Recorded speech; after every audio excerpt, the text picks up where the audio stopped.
Queridos telespectadores do Only Bible, na Bíblia, compara Nosso Senhor com noivo e aos que creem nele como noiva. Por isso, se lermos Mateus capítulo 25, sai a parábola das 10 virgens, noivas que esperam o esposo. Aqui, 10 virgens fazem referência aos que dizem conhecer a Deus e crer no Senhor. No entanto, lamentavelmente, não todas estas 10 virgens entraram ao banquete de bodas, recebendo o esposo que tanto esperavam. Neste episódio, vamos examinar o significado que há nesta parábola das 10 virgens e como podemos ser noivas prudentes.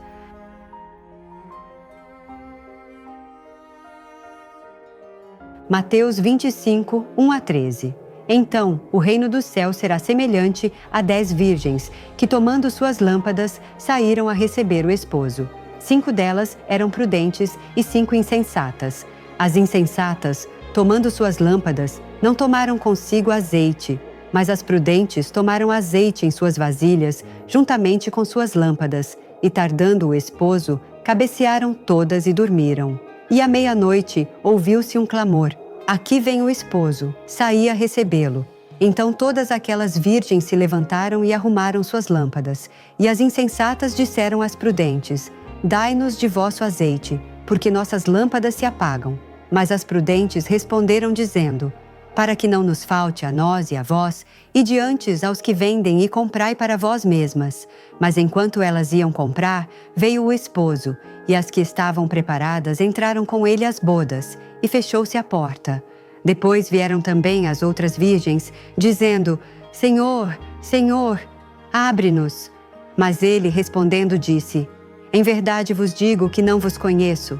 Vigiai, pois, porque não sabeis o dia nem a hora em que o Filho do Homem há de vir."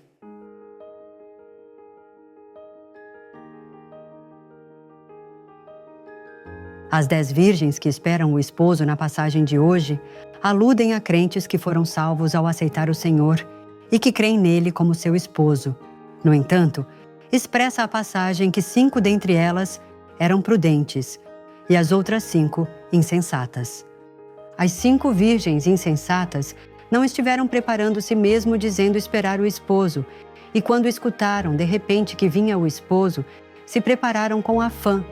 Mas a porta do banquete se fechou, embora tocassem à porta e clamassem: "Senhor, Senhor, abre-nos." A porta não se abriu, e só se escutou uma resposta vergonhosa que diz: "Em verdade vos digo que não vos conheço." Assim, uma pessoa nécia não se esforça em preparar-se como noiva e não está desperta pensando: amanhã e depois de amanhã também terei a oportunidade de ser salva. A oportunidade para preparar-se como noiva lhe é permitida só ao que está desperto, e pela porta de salvação não poderá entrar uma vez que se feche. Uma pessoa dormida espiritualmente não percebe, embora seu azeite se esteja esgotando. Por isso, Deus insta os crentes a estar sempre despertos e terminar de preparar-se completamente como noivas antes de que o Senhor regresse através desta parábola.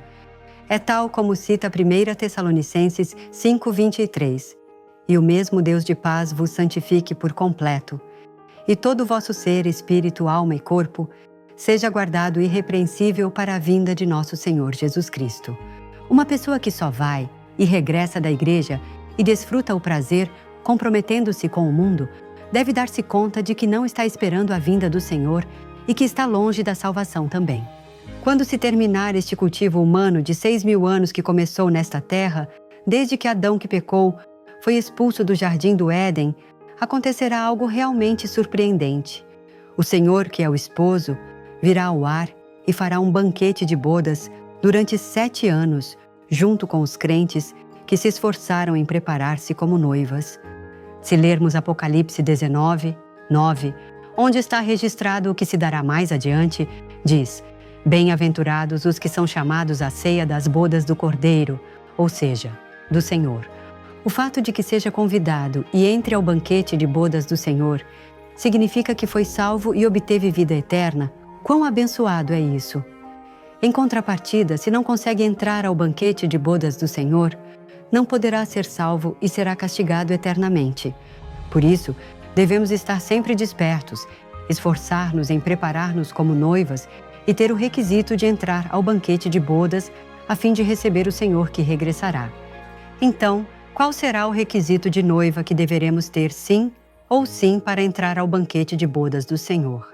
Em primeiro lugar, devemos possuir a fé que não vacila em qualquer prova ou tribulação.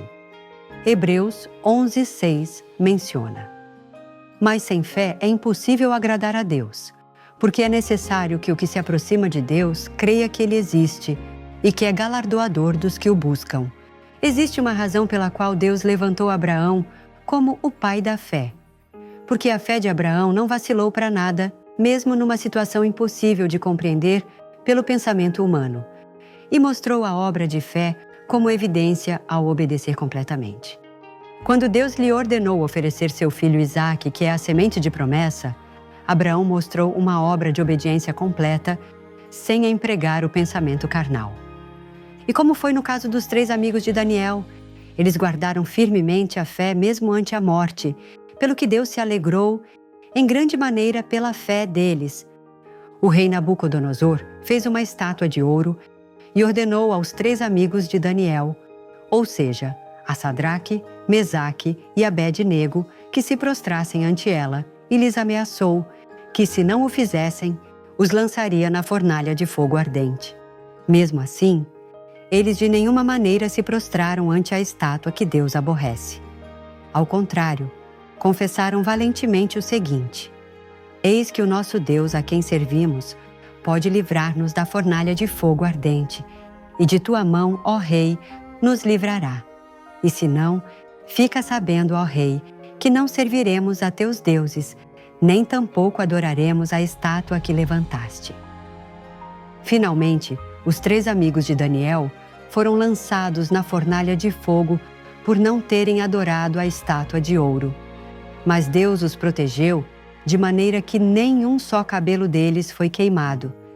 E assim glorificaram grandemente ao mostrar que Deus está vivo. O Senhor, que é o esposo, também deseja que os crentes que são sua noiva possuam esta classe de fé. Não deseja noivas que levam sua vida de fé só quando recebem resposta e estão felizes, que se queixam e perdem a fé ao chegar uma dificuldade, prova e tribulação. Em segundo lugar, as noivas do Senhor devem limpar seu coração e não ter defeito. O ter um coração limpo não significa santificar a aparência com etiqueta e conhecimento. 1 Samuel 16:7 assinala: O homem olha para o que está diante de seus olhos, mas o Senhor olha para o coração. Deus, que vê o coração profundo, deseja mais que nada um coração limpo. Mateus 5:8 diz: Bem-aventurados os limpos de coração, porque eles verão a Deus.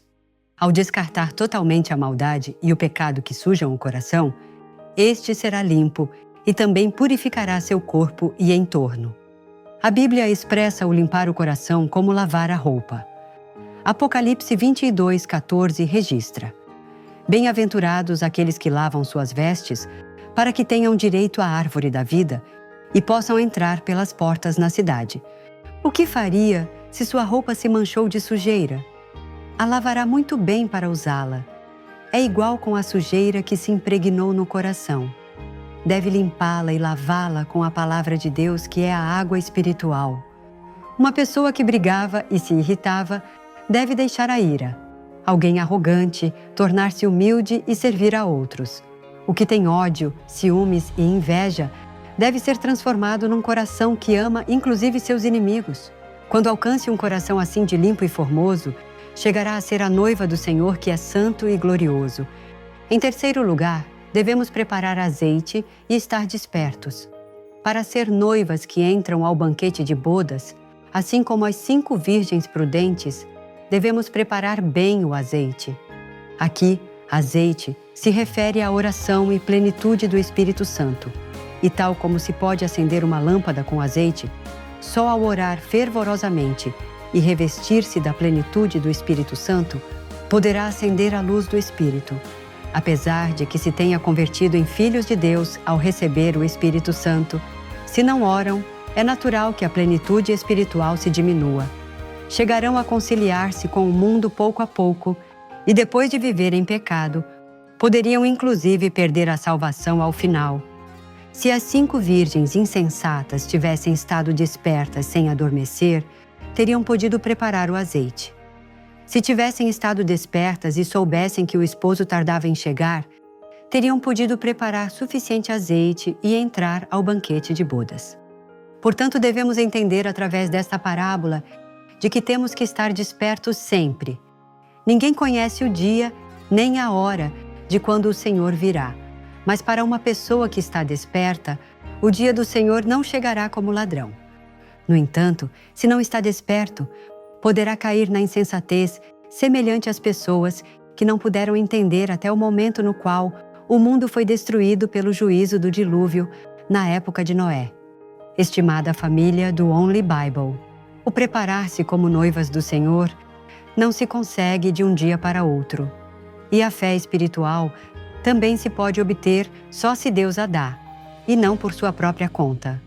Assim que espero que possam estar despertos, sempre como as 5 virgens prudentes, e ao preparar bem o azeite, possam receber com confiança o Senhor que é o Rei dos Reis e Senhor dos Senhores. Orarei por vocês. Bom Pai Deus, dou-te graças porque nos salvaste e tomaste como noivas do Senhor. O Senhor é luz formosa, mesma que não tem falha, defeito nem mancha. Que classe de vida deveremos levar para ser noivas que podem parar-se frente a Ele? Deveremos despir-nos logo da maldade e pecado que são escuridão que há em nosso interior. Devemos transformar nosso coração e vida que se comprometia com o mundo e ter uma vida de fé que ama a Deus sobre todas as coisas.